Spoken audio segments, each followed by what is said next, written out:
alguien quisiera tratar. Pregunto si ustedes saben, ya conocen este tema, ya lo vieron en otro curso, el concepto o los conceptos de conflicto, sus características, su clasificación y causas y raíces. Pregunto si ya lo han visto, es un tema que conocen. Se supone que no, pero yo pregunto. Licenciado, buenas tardes. En el transcurso del curso, de los años pues, de la carrera, pues yo creo que no hemos tocado a fondo este tema. Ah, va, perfecto, muchas gracias.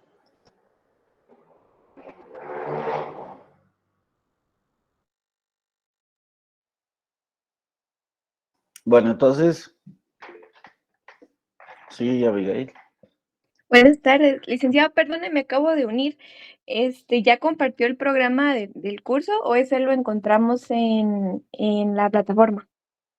Ninguna de las dos, pero ya lo presenté, porque todavía no me lo han regresado aprobado, entonces todavía no lo puedo subir a la plataforma.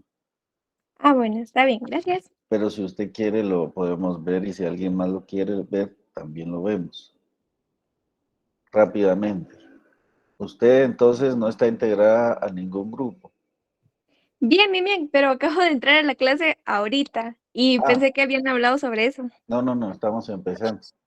Ah, bueno, está bien, gracias, licenciado. Entonces voy a Bueno, esperar a cuando lo suba. muy bien.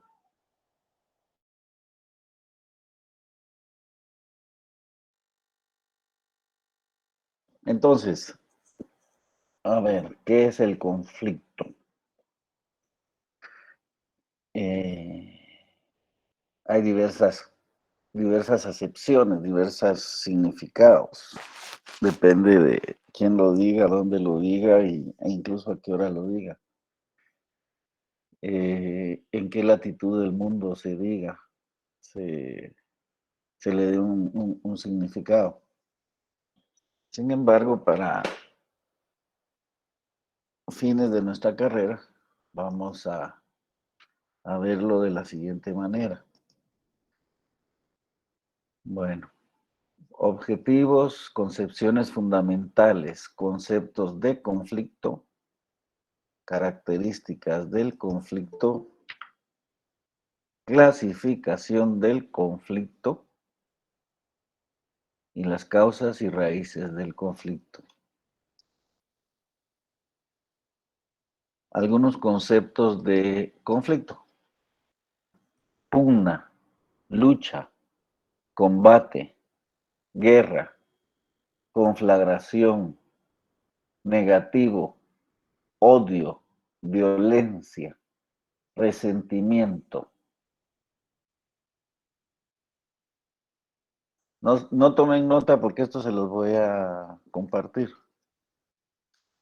Así que concéntrense, escuchen, no se van a dormir. Entonces, fíjense qué características tienen en común estos conceptos. Pugna, lucha, combate, guerra, conflagración, negativo, odio, violencia, resentimiento.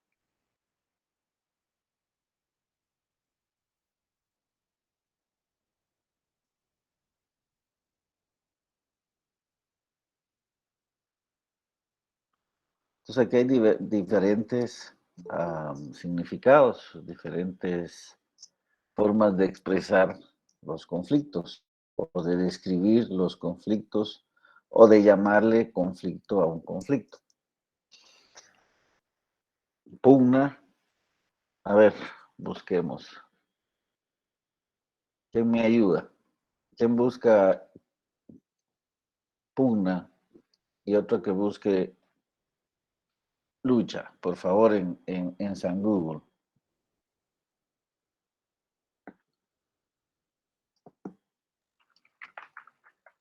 Estaba viendo Lo leo. A ver, de una vez. Bueno, pugna dice que, bueno, solo dice es literal, batalla o pelea, pero también dice que puede ser la oposición, en base a la rivalidad que hay entre personas, naciones, bandos o parcialidades. Ok, gracias. Dice que es nombre femenino. Fíjense ustedes, batalla, pelea. Aunque Marte es masculino, aquí dice que en español es una palabra femenina, ¿verdad? Entonces, ¿qué más? ¿Cuál es la otra lucha? ¿Quién más, por favor? Adelante, buenas tardes.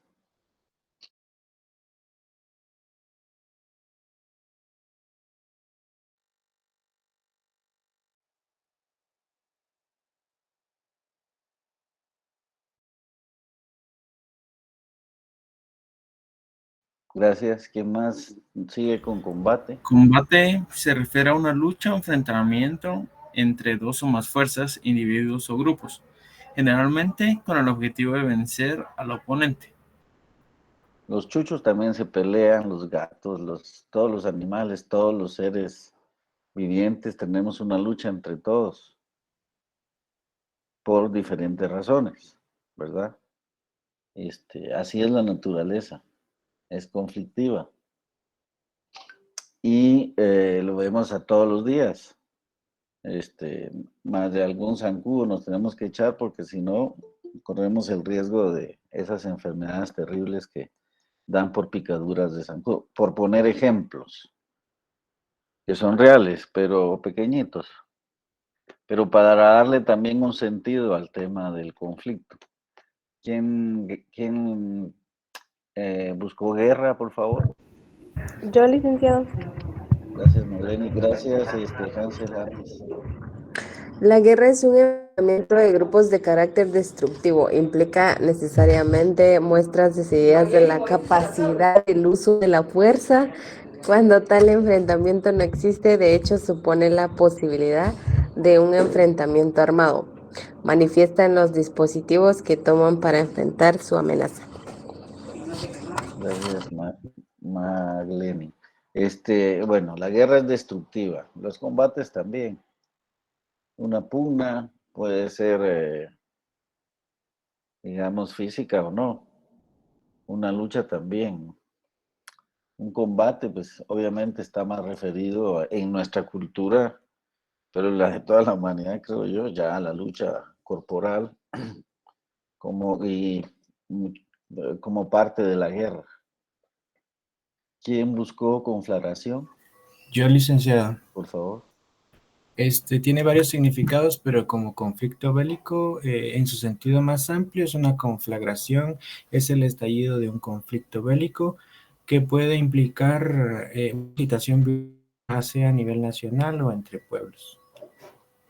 Gracias, Haroldo. Es el caso de la situación en Palestina, ¿verdad? Que llamamos muy comúnmente conflicto palestino-israelí, pero en realidad es la guerra de Israel contra Palestina. Ya es una conflagración porque si leyeron noticias hoy, Israel atacó la capital del Líbano, Beirut, eh, y se expande la guerra porque obviamente Hezbollah, ¿saben ustedes quién es Hezbollah? Pues si no saben, búsquenlo. Hezbollah es una milicia libanesa que es apoyada por Irán y otros patrocinadores como milicias, eso. No son parte de un ejército regular, pero son consentidos en territorio libanés con el apoyo iraní y pues, son guerrillas, pero no son como las guerrillas latinoamericanas, sino son milicias, son ejércitos, pequeños ejércitos que, como Hamas, por ejemplo, solo que Hamas es mucho más pequeño, pero son milicias que apoyan la liberación de Palestina y luchan en contra de Israel. Y habían advertido que si Israel tocaba al Líbano, iba a haber una conflagración más grande. Entonces, ya se expande la guerra, ya va a tocar otras potencias y te hablo al rato. Y a eso le llamamos conflagración. La Segunda Guerra y la Primera Guerra Mundial se catalogan como una conflagración, porque el conflicto se extendió a nivel global. Negativo. ¿Quién nos hizo el favor?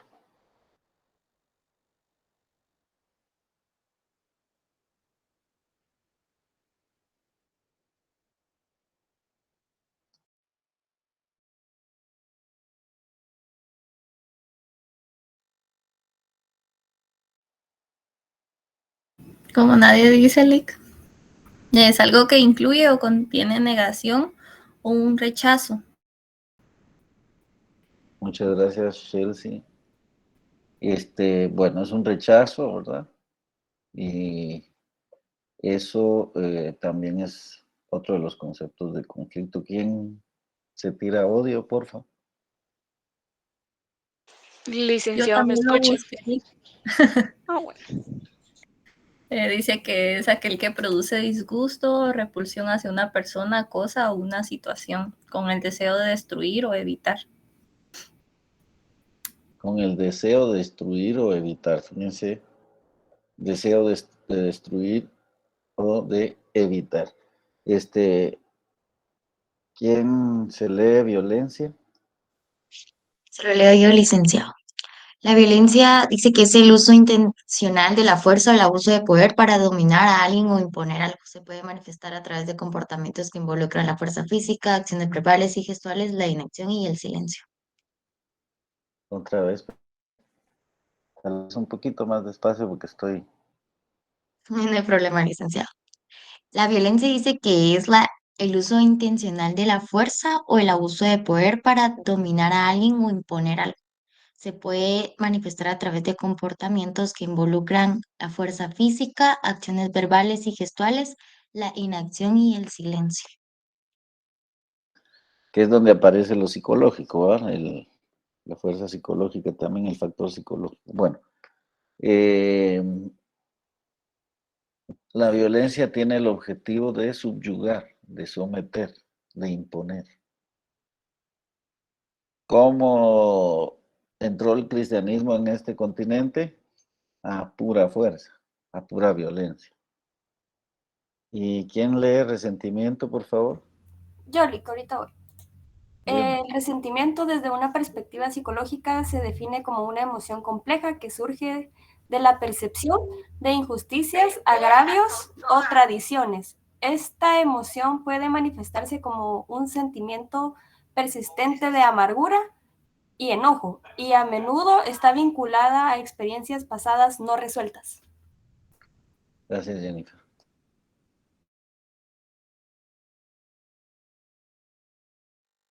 Bueno, entonces, si se dan cuenta, ya el resentimiento es una emoción, ¿sí?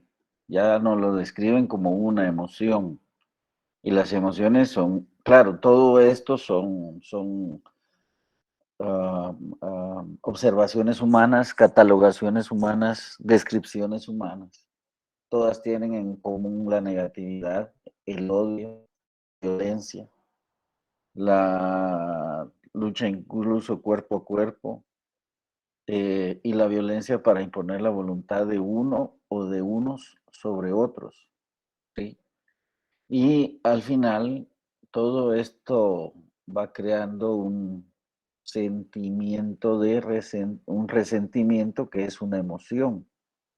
Y ahí es donde viene el problema para nosotros, analistas que somos. Queremos ser, decimos ser, analistas de política internacional. Las emociones, los resentimientos.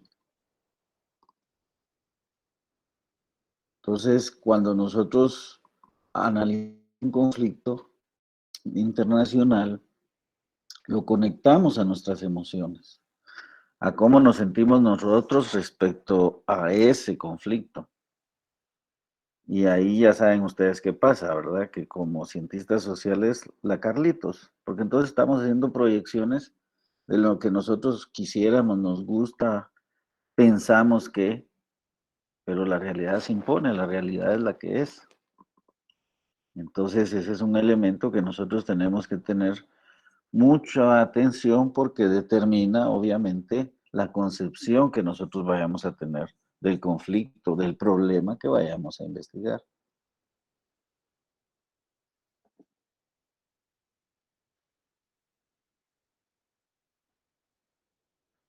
¿Dónde estás? Aquí estás. Bueno, ¿qué es el conflicto? La concepción, lo que hablaba hace un ratito, la concepción y las actitudes existentes en nuestro entorno con relación al conflicto determinan negativamente nuestro comportamiento en las situaciones conflictivas. Hasta muy recientemente, tanto los científicos sociales como la creencia popular consideraban el conflicto como algo negativo que había que evitar, algo relacionado con la psicopatología, con los desórdenes sociales y la guerra. No hay más que revisar el significado que da de conflicto el Diccionario de la Lengua Española de la Real Academia de 1994, que define en su primera acepción como combate, lucha, pelea. En su segunda, como enfrentamiento armado. Yo le pediría, abusando de su buena voluntad, Evelyn, si nos puede apoyar con lo de enfrentamiento armado. Evelyn Polanco.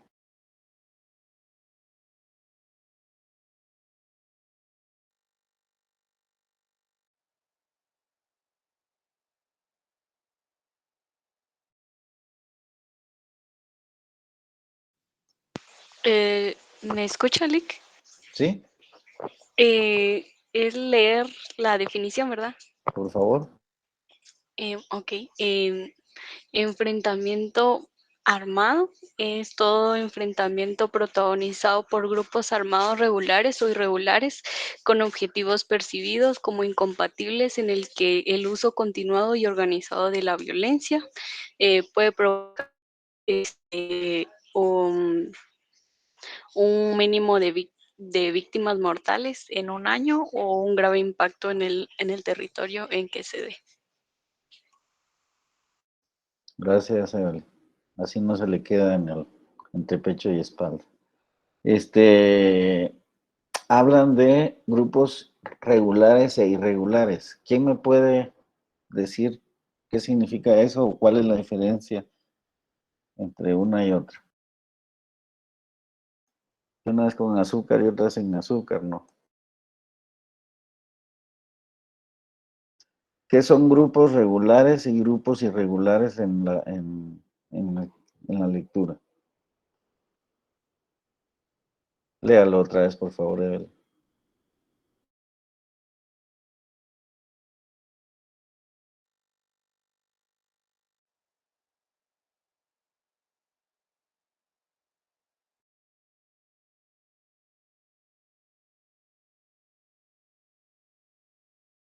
Evelyn, no sé si me escuchó, ¿lo puede leer otra vez, por favor? Perdón, no había visto mi micrófono. Es un enfrentamiento protagonizado por grupos armados, regulares o irregulares, con objetivos percibidos como incompatibles en el que el uso continuado y organizado de la violencia provoca un mínimo de víctimas mortales y un grave impacto en el territorio. Gracias. Bueno, entonces, son grupos armados. Enfrentamiento armado son grupos armados. Entre regulares e irregulares, ¿qué diferencia hay entonces? Unos grupos armados son regulares y otros grupos armados son irregulares. ¿Qué significa? ¿Con qué se come? Sí, Eli, por favor. Buenas tardes. Yo creo que los regulares son los que se rigen por el derecho de guerra o el derecho en la guerra, derecho humanitario y todo lo atinente en ese aspecto. Y los irregulares, pues los que no se atienen a esos reglamentos. Gracias. A ver, ¿alguien sabe ustedes qué dice respecto a los Si alguien se puede buscar, por favor, el artículo 244 de la Constitución Política de la República. Vamos a ver qué dice ahí nuestra Carta Magna, para entender de qué estamos hablando. Por favor, alguien que nos apoye, artículo 244, Constitución Política de la República de Guatemala.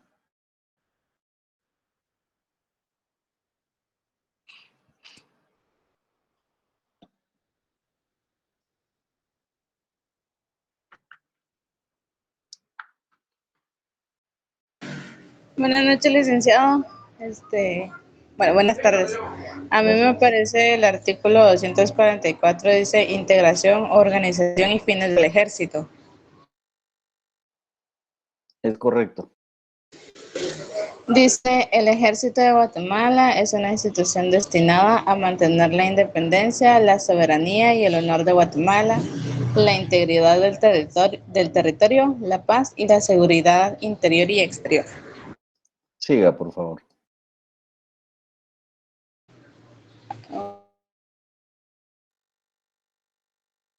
Dice, es único e indivisible, esencialmente profesional, apolítico, obediente y no deliberante.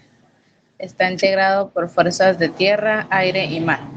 Su organización es jerárquica y se basa en los principios de disciplina y obediencia. Siga, porfa.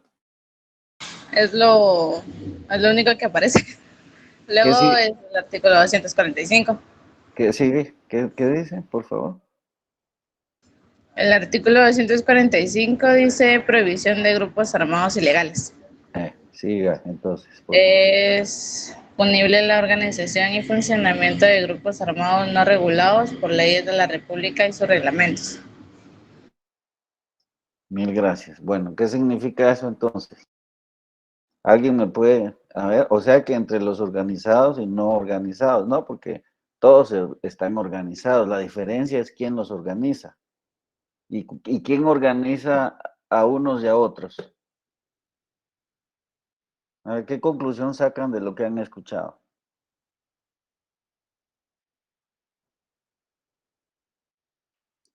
¿Cómo se llama el grupo armado que está legalmente autorizado por la Constitución para utilizar la fuerza en Guatemala? El ejército, ¿no? El ejército. La Marina. El ejército de Guatemala. Entonces, ¿qué característica tiene el ejército? Que es un ejército legalmente constituido. Tiene rango constitucional. ¿Sí? La Constitución dice que hay un ejército. Y que es el único que está permitido. No están permitidos otros ejércitos. 2. Que está dividido en aire, mar y tierra, y que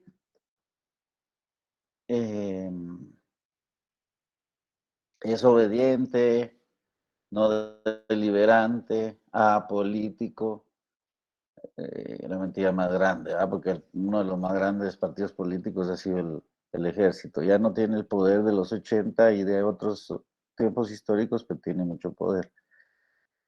¿Y qué más dice? Se prohíben ¿se prohíben qué? Las bandas armadas, se prohíben los grupos armados irregulares. Entonces la diferencia entre regulares e irregulares es que los irregulares son ilegales, están fuera de la ley. Y por tanto son combatibles.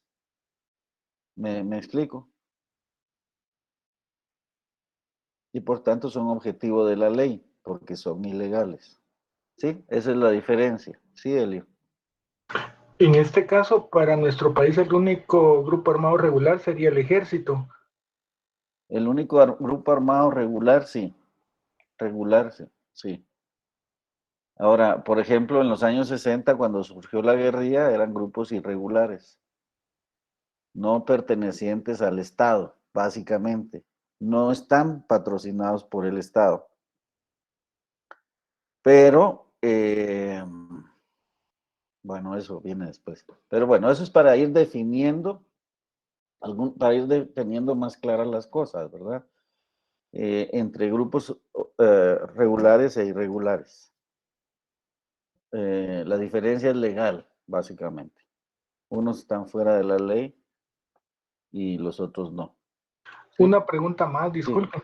No, ¿Y cómo clasificaríamos en este caso los grupos que existieron de autodefensa como regulares porque estaban... Esos son por el paramilitares. Estado o no?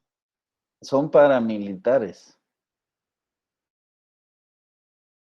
Son civiles, pero organizados, tutelados, adiestrados y dirigidos por el ejército. Entonces son, son denominados paramilitares. En el 85, recuérdese que las PAC fueron legalizadas en la Constitución del 85. Entonces, en el caso nuestro, no estuvieron fuera de la legalidad. Eso dicen los militares. ¿Me explico? Perdón, tengo una pregunta. Por favor. O sea que podremos decir que lo paramilitar sí fue regulado, pero digamos que hicieron cosas no muy legales. A ver, lo que pasa es que el conflicto en Guatemala no fue reconocido como conflicto internacional. Entonces, no tuvo ninguna influencia ni nada que ver el derecho internacional humanitario, que es el derecho de la guerra. Las dos partes se pusieron de acuerdo en que aquí el DIH no iba a ser reconocido. Y por eso en los documentos oficiales, la firma de la paz, hablan del conflicto armado interno. Yo no sé si ustedes ya no llevan derechos humanos ni derecho internacional humanitario, para que comprendieran ustedes la dimensión legal del tema del enfrentamiento y que ahí las partes se pusieron fue una negociación política la que determinó el resultado de la guerra. La firma de la paz llegó por una negociación entre básicamente dos partes, ¿verdad? La guerrilla, que eran grupos armados irregulares, que con el tiempo y cumpliendo el derecho internacional fueron reconocidos como combatientes, fueron reconocidos como ejércitos de liberación y fueron reconocidos como sujetos del derecho internacional temporal para poder negociar con el Estado de Guatemala. Pero tuvieron que cumplir con una unidad de mando, un control, dominio territorial, operaciones conjuntas y otra serie de requisitos que el derecho internacional impone. No sé si me extendí, si me fui de donde ustedes querían hablar, es decir, de lo que expresaron, pero en todo caso no pierden nada sabiendo estas cosas. Entonces, ¿estamos hasta aquí o hay comentarios, dudas, preguntas?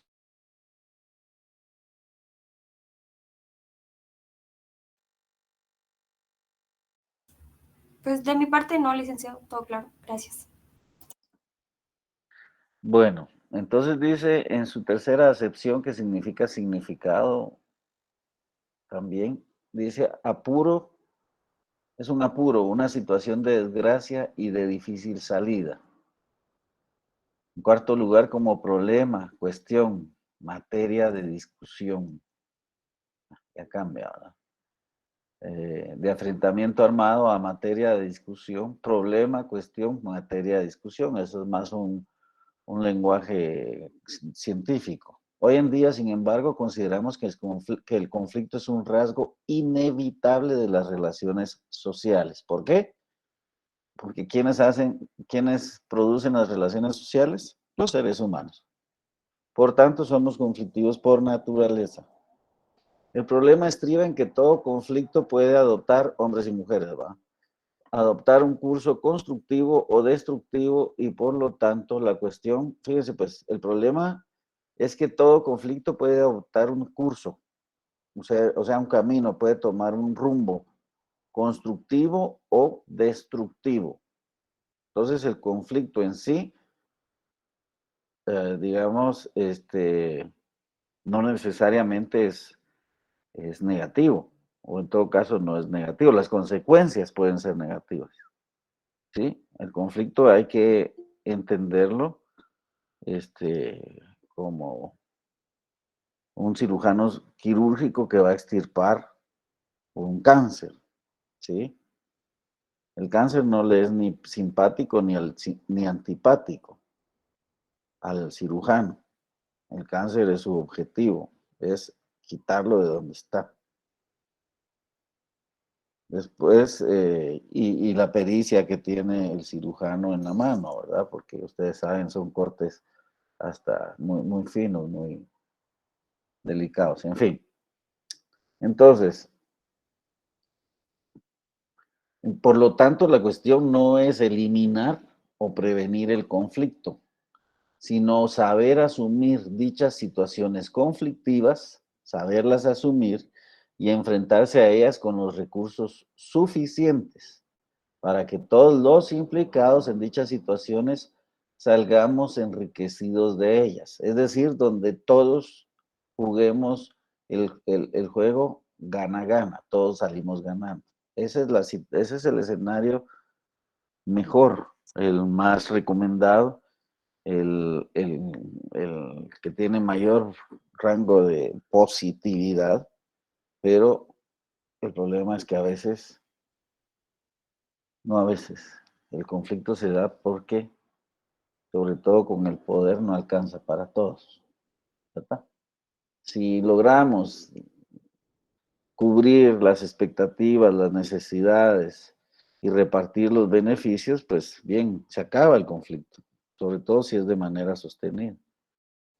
Pero si no satisfacemos a todos, pues el conflicto no solo se mantiene, sino aumenta, porque ya va el resentimiento, ya lo emocional, porque se sienten las gentes que no participan excluidas, y la exclusión duele, pues, por supuesto. ¿Me explico?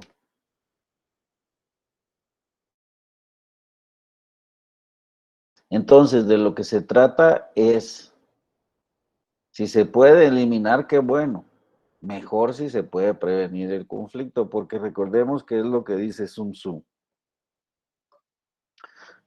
¿Alguien sabe cuál es la mejor manera que dice Sun Tzu de ganar una guerra, una batalla?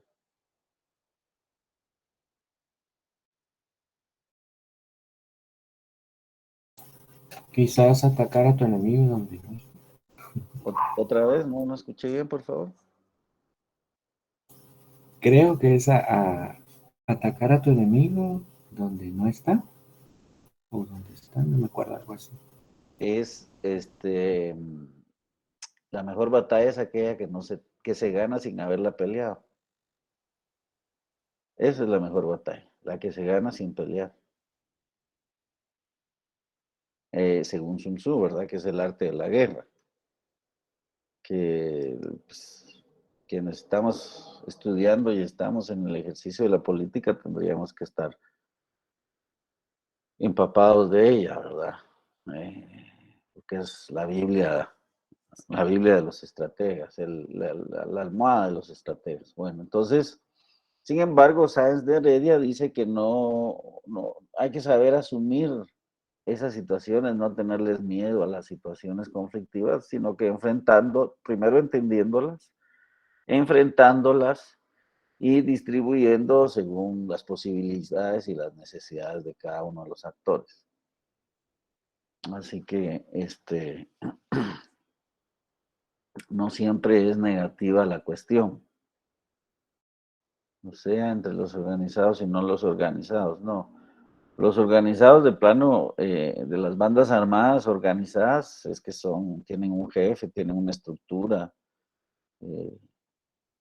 hay quienes dan órdenes y quienes las transmiten, quienes las ejecutan, según el tamaño, la capacidad, el financiamiento.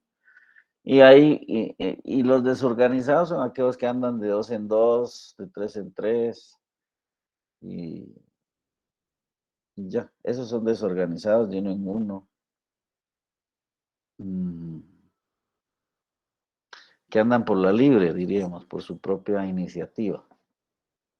Bueno, entonces, ¿preguntas hasta aquí, jóvenes? El conflicto es inherente a la naturaleza humana y evitarlo no lo soluciona. Ese es el problema. Con evitar no podemos, no solucionamos los conflictos, porque antes o después van a surgir y por eso es que son impredecibles, ¿verdad? Como la conducta humana, como las ciencias sociales que no pueden predecir el rumbo de la humanidad porque somos tan variables. Forma parte de la vida de relación de las personas y los grupos. Entonces, ni modo, en la vida vamos a tener buenas relaciones y otras no. Muy y otras no muy menos. Entonces, de plano, ¿verdad? Así es, así somos. No hay que tener en cuenta que no es anormal eso, sino que, bueno, sucede. A veces es responsabilidad nuestra y a veces de otros, pero bueno, ahí hay que tenerlo presente. Sin embargo, y esto es lo importante del conflicto, que puede generar pautas de evolución y desarrollo. Las crisis, que también son acepciones de conflicto, sin embargo, son el momento en que está por resolverse el problema que está cada vez más por agudizarse. Esa es la crisis, es entre la noche y el amanecer. Esa es su raíz griega, entre la noche y el alba. Y la crisis es evolución y desarrollo, ¿verdad? La crisis siempre va a producir algo, y por eso son importantes las crisis. Nosotros aquí estudiamos las crisis. Algo va a pasar en todas las crisis. Bueno, el conflicto debe ser considerado como una parte del combustible que permite poner en marcha la maquinaria social. Los grupos necesitan el desacuerdo para desarrollarse y sobrevivir. El conflicto es luz y sombra, peligro y oportunidad, estabilidad y cambio, fortaleza y debilidad, el impulso para avanzar y el obstáculo que se opone.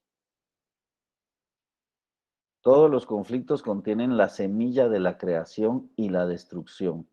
Sun Tzu, el arte de la guerra. Va, ahí está Sun Tzu. Sí, entonces no hay problema. Asumámonos conflictivos que no hay clavo.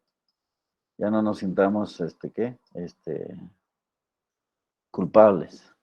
El conflicto es la interacción de personas interdependientes. Es la interacción de personas interdependientes que perciben objetivos incompatibles e interferencias mutuas en la consecución de esos objetivos. O sea, se andan metiendo zancadillas siempre, unos a otros nos andamos metiendo zancadillas siempre. ¿Por qué? Porque buscamos los mismos objetivos, ¿verdad? Y ni modo, no hay para todos. No hay para todos en la forma en que está distribuido el mundo en este momento. El conflicto es la interacción de personas interdependientes que perciben objetivos incompatibles e interferencias mutuas en la consecución de esos objetivos. Nos andamos serruchando a cada rato, ¿verdad? Mutuamente, los humanos. Es lo que dice esto. Entonces, porque los objetivos son limitados, no todos los podemos llegar a tener, son escasos. Es considerado como una oportunidad del conflicto ante la cual tenemos la posibilidad de enfrentar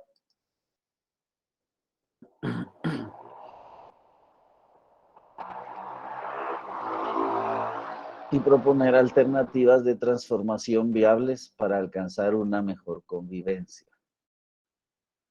Es una oportunidad que tenemos, donde tenemos la posibilidad de enfrentar y proponer alternativas de transformación viables del conflicto para alcanzar una mejor convivencia.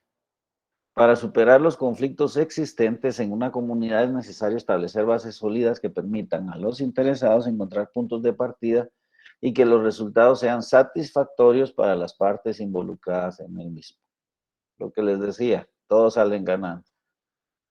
En resumen, se podría decir que para que una situación dada sea calificable o no de conflicto, debería de reunir las siguientes características. Una interacción entre dos o más participantes.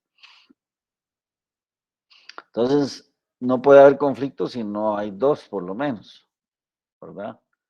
Pudiendo ser los participantes personas, grupos pequeños o grupos grandes, o países, sociedades, empresas, religiones, etc. Predominio de interacciones antagónicas. ¿Qué significa antagónico? ¿Alguien que nos haga el favor de buscar qué significa antagónico?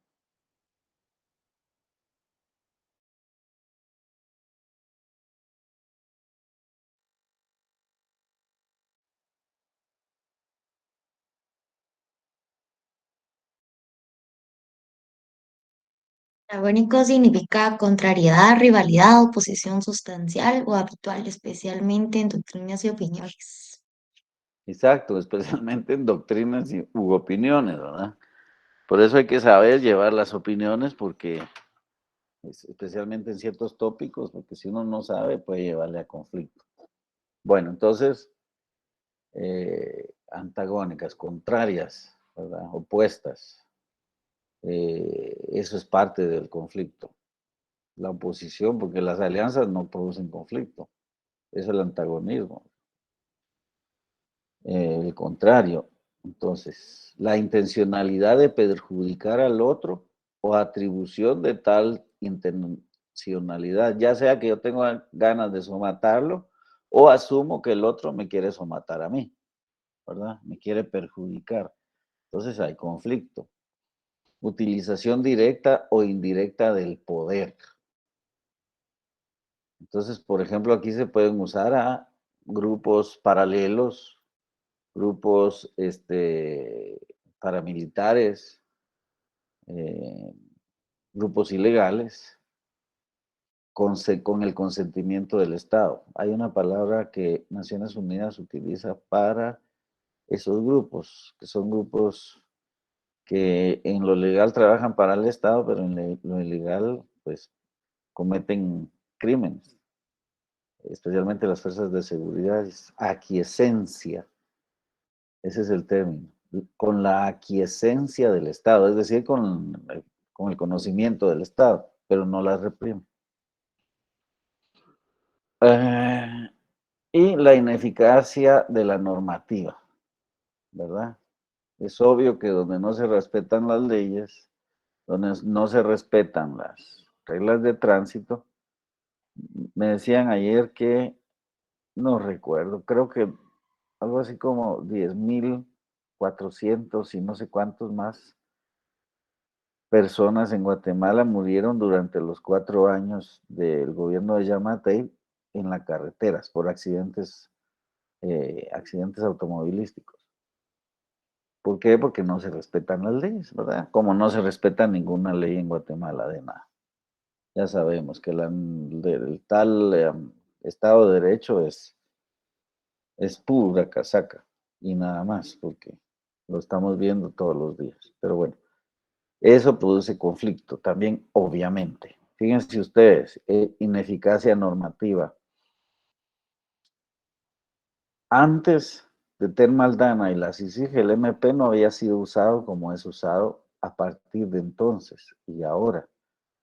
Entonces estamos viendo que hay un gran conflicto entre básicamente dos grupos, los que ya no están, pero que estuvieron en contra de los que ahora están. Me estoy explicando. ¿A quiénes persiguió Tel Maldana y la CICIG? A los que ahora tienen el control del MP y los han perseguido a ellos. Cuando uno analiza eso, no es que esté a favor ni en contra, porque uno no tiene que estar a favor ni en contra. Uno tiene que observar y entender el conflicto y sobre todo cuáles son las partes y cuáles son las motivaciones de esas partes, de esos actores.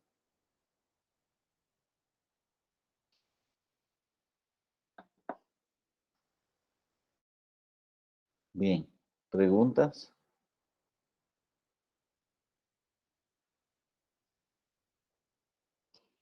Bueno, características. Moore propone 5 en función de sus causas, de las causas del conflicto. Primero, dice, los conflictos de relación se deben a fuertes emociones negativas,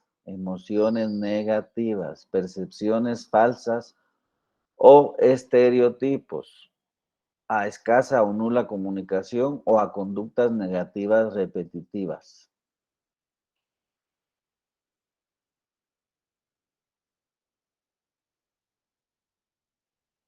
Emociones negativas. Yo les quiero preguntar, yo les he estado compartiendo en el grupo noticias sobre lo que está pasando en Venezuela, pero siempre es del resto del mundo. Y la perspectiva que les doy es una perspectiva absolutamente divergente de lo que en Occidente se lee. CNN, Canal 7, 3, Univisión y todo eso. No nada que ver, ¿verdad? Entonces ustedes tienen la oportunidad que si leen por otro lado, cosa que dudo mucho en la gran mayoría de ustedes, puedan tener pues, un balance en la información. Yo, al transmitirles lo de que pasa en Venezuela, desde la perspectiva, digamos, del relato oficial venezolano, simplemente estoy dando otra perspectiva, otra visión de una realidad que en otros lados, que para los gringos no. Ecuador ya reconoció al perdedor de las elecciones, otra vez Guaidó. Ustedes, no sé si hace 4 años, 5 años, vieron lo de Guaidó, cómo se autoproclamó, y el primero que lo reconoció fue Trump. Y a partir de ahí le robaron no sé cuántos miles de millones a los venezolanos. Y se quedaron con una petrolera, una empresa petrolera que en estos días en Estados Unidos van a las mayores refinerías eran de Venezuela, en suelo gringo, y se las quedaron los gringos y las van a rematar en una subasta uno de estos días. Entonces, eso es uno. 2, yo no pretendo que ustedes se conviertan en seguidores de Maduro porque no les estoy dando ningún adoctrinamiento ni les estoy hablando de qué lindo es Maduro. No, son noticias, son hechos.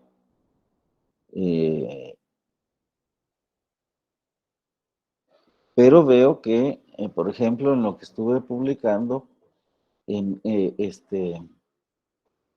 algunos lo calificaron con iconos como náusea, llanto, enojo, y entonces me di cuenta que algunos, no sé quiénes son, porque tampoco lo dice o lo estuve viendo, no, pero veo que algunos están condicionados a emociones respecto al análisis.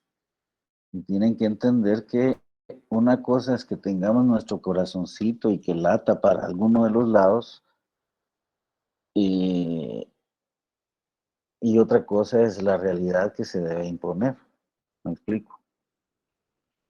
Me hicieron una entrevista ayer en Diario Centroamérica que no han publicado y creo que no la van a publicar jamás por lo que les dije.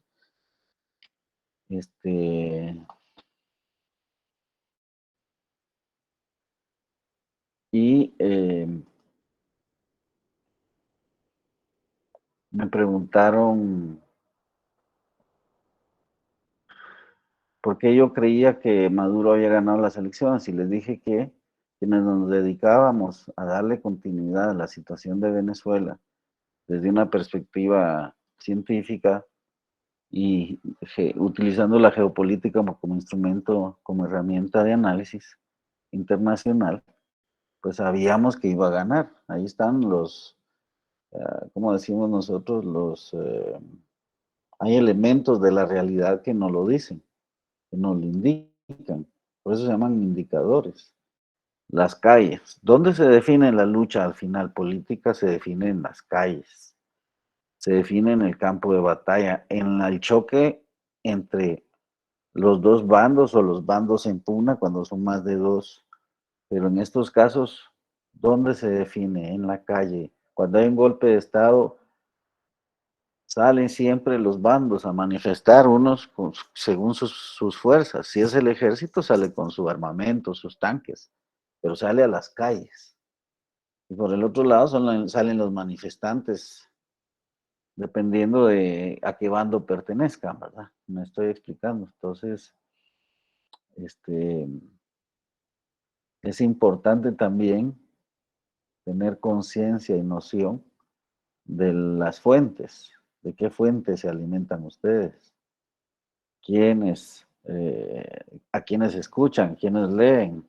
Peor si son en TikTok, Dios guarde, ahí hay de todo.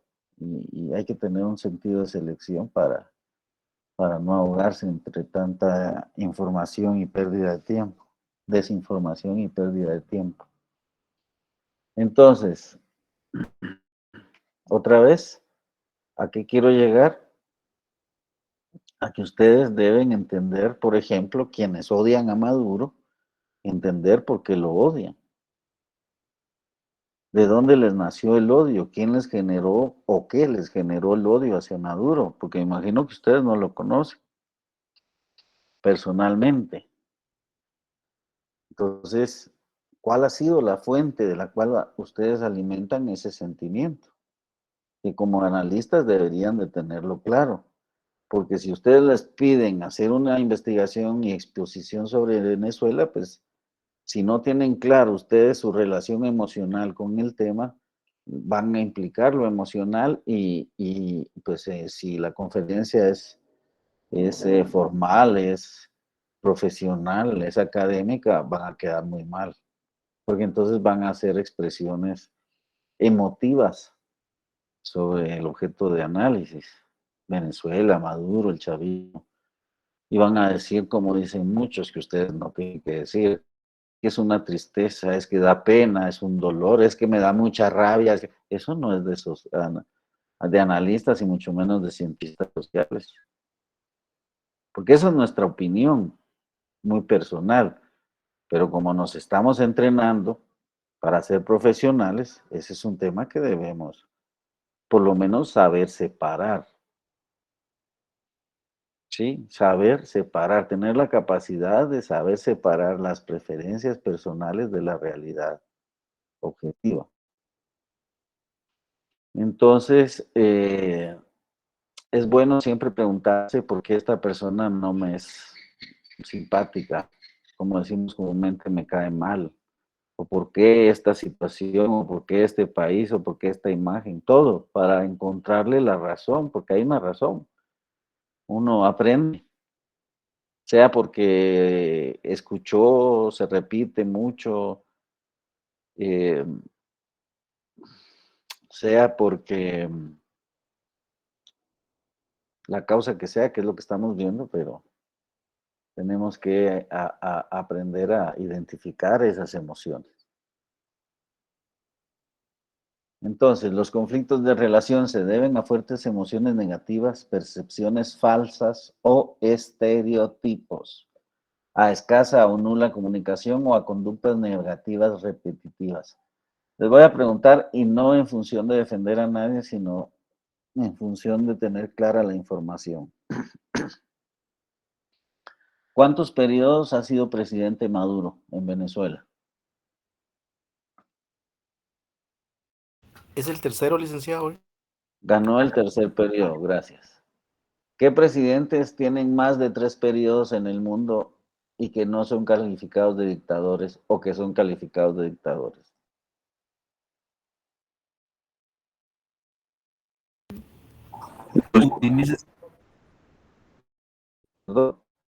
Ortega. Ortega es otro. Lula va para su tercer periodo. En un futuro, Bukele. Bukele, Angela Merkel, correcto, él hizo 20 años de ser primer ministro de Alemania y nadie la llamó dictadora. Entonces depende de quién lo diga. Depende de quién lo diga. Miren, el domingo en la tarde me estaba llamando alguien me dice, mira, ya perdió Maduro, me dice.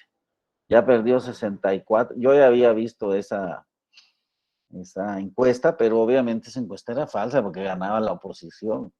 Yo le he dado seguimiento al tema de Venezuela y les digo los indicadores a mí. Yo estaba seguro que iba a volver a ganar Maduro. No sabía la porcentaje o las diferencias, pero que iba a ganar, iba a ganar. Tienen una maquinaria. Yo estuve hace 2 años ahí, ustedes, en una campaña electoral increíble. Es increíble cómo trabajan, cómo funcionan. A las 5 de la mañana están levantando a medio mundo para ir a votar en las calles, con trompetas como en el ejército, la diana. Entonces,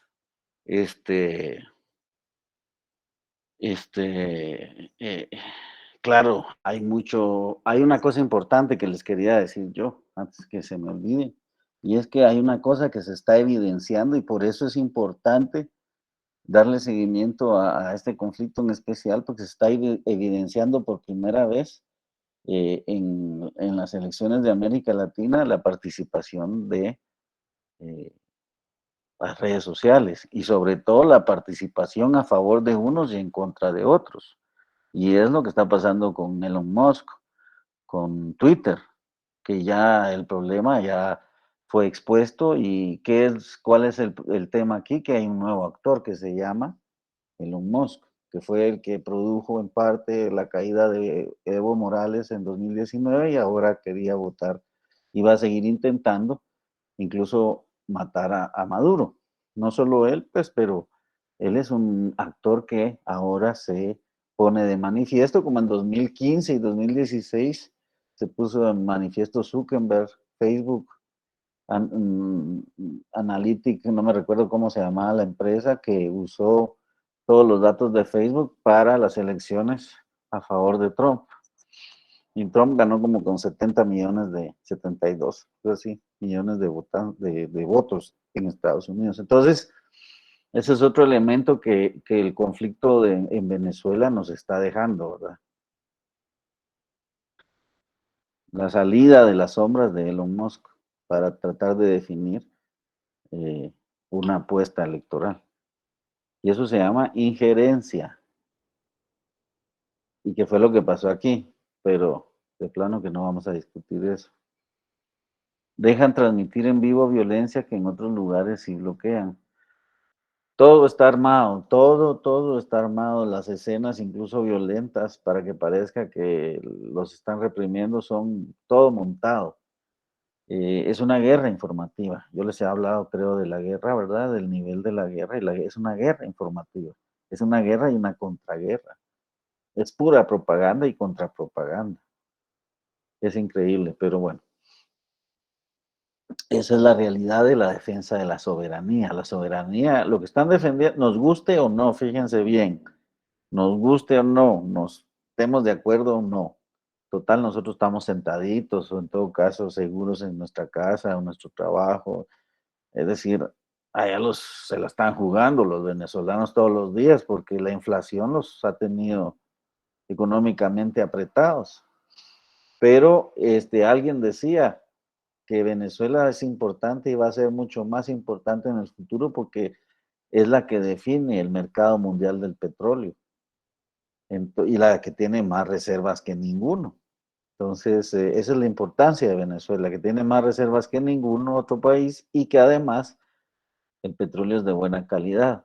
Los gringos decían cuando tenían el control, la CIA tenía el control de petróleos de Venezuela, la empresa petrolera nacional decía que era batumen, que era petróleo de tercera calidad que no servía y que entonces el valor era bajísimo y era de primera calidad como lo es, entonces robaban la diferencia.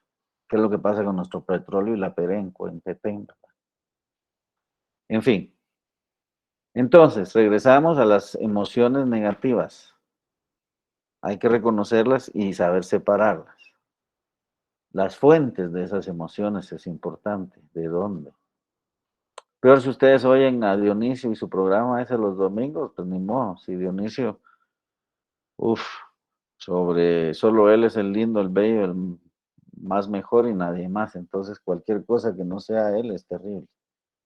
Estos problemas llevan frecuentemente a lo que se han llamado conflictos irreales o innecesarios, en los que se puede incurrir aún cuando no estén presentes las condiciones objetivas para un conflicto, tales como recursos limitados u objetivos mutuamente excluyentes.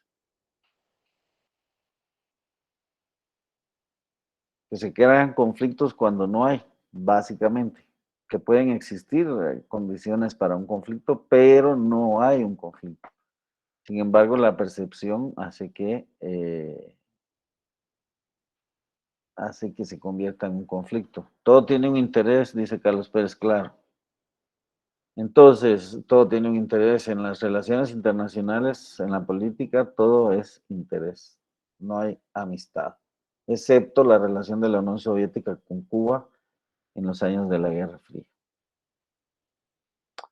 Los problemas de relación muchas veces dan pábulo, o sea, dan pie a discusiones y conducen a una innecesaria espiral de escalada progresiva del conflicto destructivo. Ya pasan las parejas, cuando ya no se aguantan, basta que alguien diga algo o no diga, y la otra persona ya lo interpretó como negativo y se empieza, y la espiral de la violencia, ¿verdad?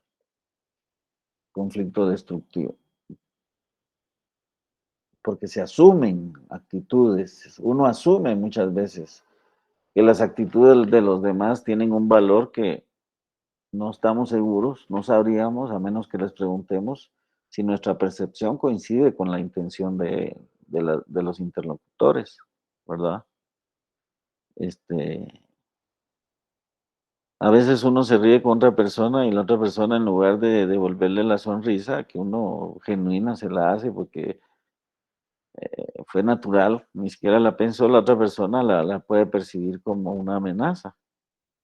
Fíjense lo que dice Putin de la sonrisa.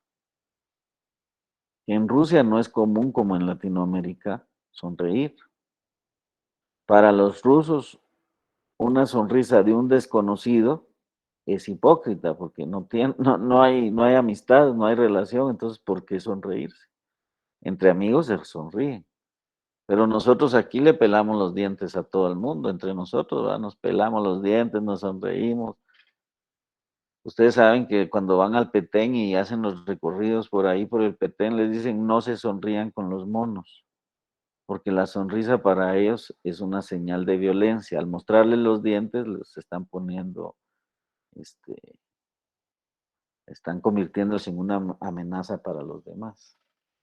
Fíjense ustedes, la sonrisa que nosotros creemos que es la puerta que abre todo, y sí abre, pero depende del contexto, de la cultura, etc.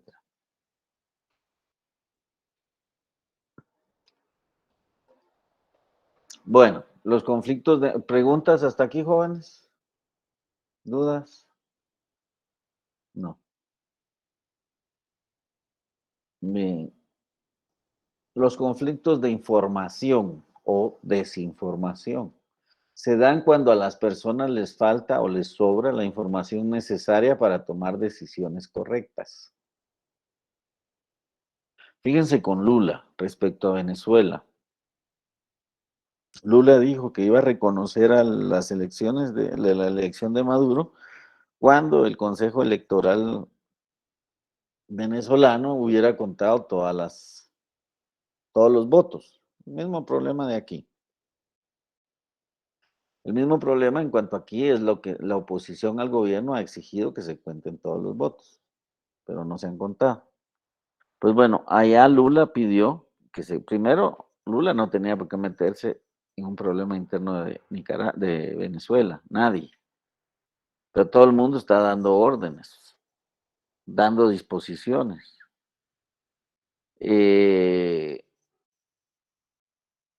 Y Lula se estaba pronunciando en ese tono, pero el partido, el PT, que es el Partido de los Trabajadores de Lula, la dirección central nacional, reconoció la victoria de Maduro. Entonces Lula tuvo que reconocerla, ¿verdad? ¿Por qué? Porque Lula no tenía, y pienso yo, la suficiente información para tomar las decisiones, ¿verdad? ¿Se imaginan ustedes cuánta información, o sea, cuántas consideraciones, criterios, consultas hará un presidente para tomar una decisión de política exterior? Pues un presidente que sabe de eso, a pesar de haber sido diplomático, pues como que no muy sabía. Sí, Elio, por favor. Sí, licenciado, podríamos decir que en este caso, por ejemplo, López Obrador sí guardaría coherencia. Yo me recuerdo que como México no reconoce gobiernos, solo estados, pero implícitamente pues felicitan al triunfador en elecciones. Yo me recuerdo que López Obrador no felicitó a Biden hasta que la Comisión Federal Electoral de Estados Unidos, como un mes después, lo declaró formalmente ganador.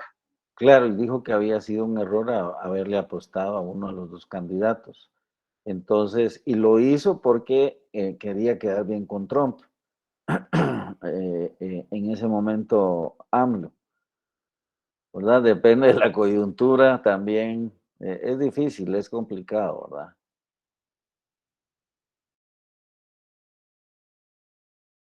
Entonces, nada,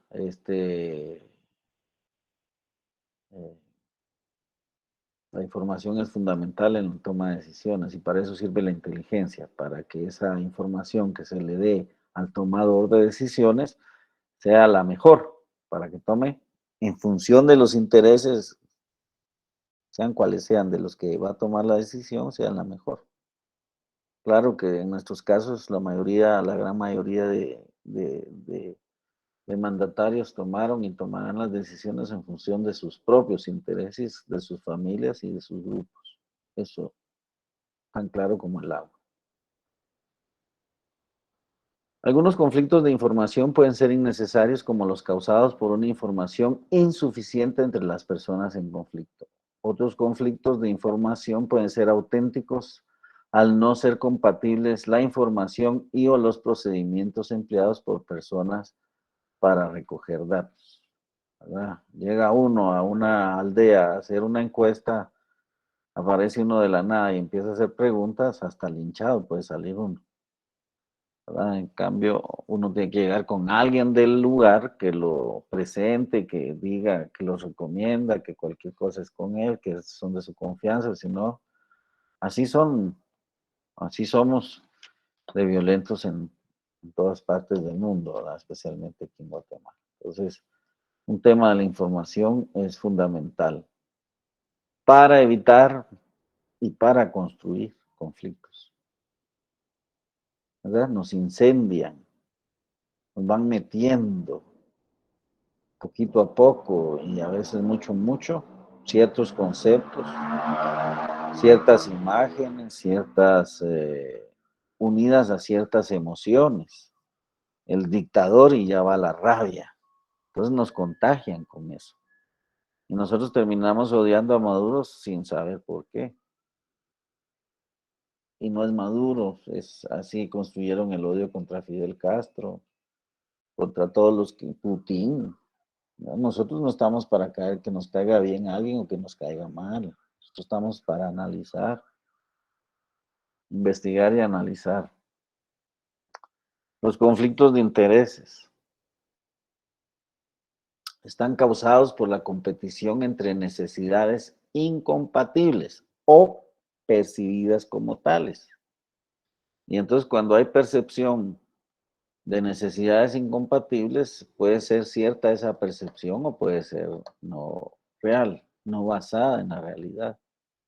Y esa percepción puede ser alterada a través de la falta de la falta de información o de la sobreexposición a la información o la información necesaria para esa toma de decisiones. Entonces, necesidades incompatibles. Estamos compitiendo por cosas que no son compatibles entre sí. Pues si no, las partes son incompatibles entre sí cuando pelean por un recurso. ¿verdad? Los conflictos de intereses resultan cuando una o más partes creen que para satisfacer sus necesidades deben ser sacrificadas a un oponente.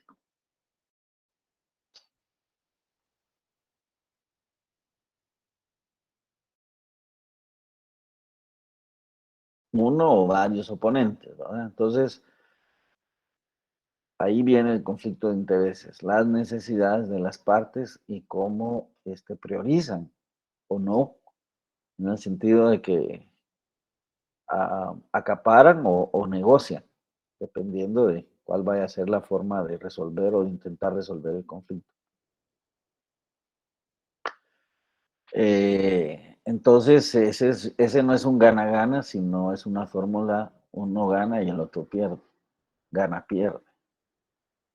Los conflictos de intereses resultan cuando una o más partes creen que para satisfacer sus necesidades deben ser sacrificadas las de un oponente. No importa quién sea, lo importante es satisfacer mis necesidades. Y eso es conflicto de intereses. Los conflictos fundamentados en intereses ocurren acerca de cuestiones sustanciales, dinero, recursos físicos, materiales, tiempo, etcétera, de procedimiento, la manera en cómo la disputa debe ser resuelta, o psicológicos, percepciones de confianza, juego limpio, deseo de participación, etcétera, etcétera. Respeto. Para que se resuelva una disputa fundamentada en intereses en cada una de estas tres áreas, sustanciales, de procedimiento o psicológicos, deben de haberse tenido en cuenta y o satisfecho un número significativo de los intereses de cada una de las partes. ¿Qué está en juego? ¿Cómo se va a proceder? Y sobre todo, ¿cómo se va a reglamentar para que no hayan trampas? ¿Verdad?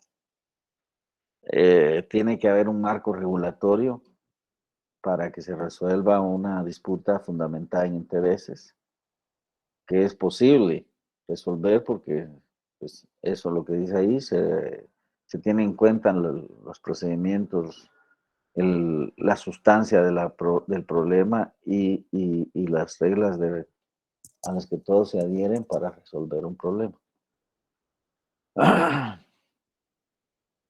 Y o satisfecho un número significativo de los intereses de cada una de las partes, es decir, a cada uno una parte para que todos estemos contentos.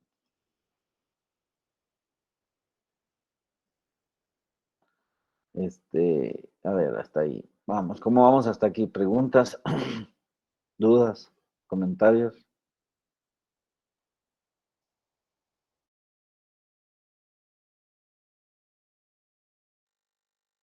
Muy bien, entonces, vamos a ver, aquí, terminemos con los conflictos estructurales. Son causados por estructuras opresivas de relaciones humanas. Estas estructuras están configuradas muchas veces por fuerzas externas a la gente en conflicto. A ver, estructuras opresivas de relaciones humanas. Alguien que me dé un ejemplo del producto de esas, un ejemplo de un producto de esas estructuras opresivas de relaciones humanas.